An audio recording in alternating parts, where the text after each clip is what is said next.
আলাইকুম আসসালামু আলাইকুম। সবাই কেমন আছেন? আলহামদুলিল্লাহ আমরা ভালো আছি। তো আজকে আমি এখানে সরিষার তেল দিয়ে দিছি, ফুলকপি রান্না করব মাছ দিয়ে। এই যে মাছ রেডি। এখানে আছে পেঁয়াজ, রসুন, লবণ, হলুদ, মরিচ, পাঁচফোড়ন, ধনেপাতা আর আমার ফুলকপি রেডি। তো এইটা হচ্ছে ফুলকপি দিয়ে মাছের ঝোল হচ্ছে। তো আপনারা দেখতে থাকুন। তো দেখতে পাচ্ছেন আমি পেঁয়াজ রসুন দিয়ে দিছি, এটাকে তেলে ভেজে নিচ্ছি, তারপরে বাকি মশলাগুলো দিয়ে দিই। তো পেঁয়াজ রসুন ভাজা হয়ে গেছে, বাকি মশলাগুলো দিয়ে দিলাম। তো আপনারা দেখতে থাকেন। তো দেখতে পাচ্ছেন আমার মশলাগুলো ভাজা হয়ে গেছে। তো আমি এখানে ফুলকপিটা দিয়ে দিচ্ছি। দেখতে পাচ্ছ ফুলকপিটাকে আমি ভালো করে দিয়ে দিচ্ছি। তো এখন ভালো করে কষিয়ে নিব, আপনারা দেখতে থাকেন। কষানোর পরে মাছ দিয়ে দিব।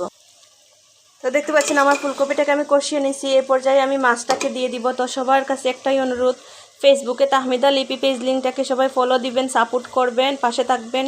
ইউটিউব চ্যানেলটিকে সবাই সাবস্ক্রাইব করবেন, লাইক কমেন্ট করবেন, সবার কাছে শেয়ার করে দিবেন। তো দেখতে পাচ্ছেন আমি মাছ দিয়ে দিছি, তারপরে আমি আপনাদেরকে ফাইনাল লুকস দেখাচ্ছি।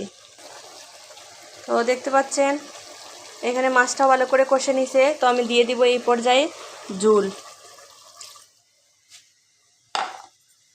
তো দেখতে পাচ্ছেন আমি ঝোল দিয়ে দিছি। তো দেখতে পাচ্ছেন এইখানে আমার তরকারিটা ভালো করে উতরাচ্ছে। তো আমি এখানে আস্তে আস্তে ধনেপাতাগুলা দিয়ে দিচ্ছি।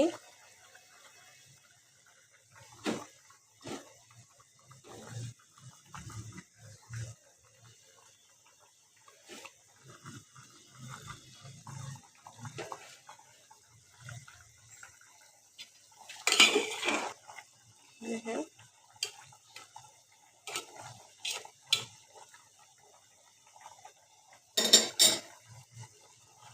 এবার আমি দেখে দিচ্ছি।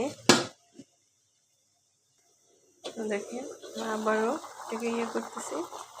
তো চুলা বন্ধ করে দিব। আমার সবজিটা হয়ে গেছে। আপনারা দেখতে থাকেন যে আমার সবজিটা কেমন হইলো। সবার কাছে রিকোয়েস্ট থাকলো সবাই আমার পাশে থাকবেন, সাপোর্ট করে যাবেন। একবার আপনারা ট্রাই করবেন এইভাবে রান্না করার, আপনাদের কাছে ভালো লাগতে পারে। সবাই ভালো থাকবেন, সুস্থ থাকবেন। আসসালামু আলাইকুম। সবজির ফাইনাল লুকস আপনাদেরকে দেখালাম।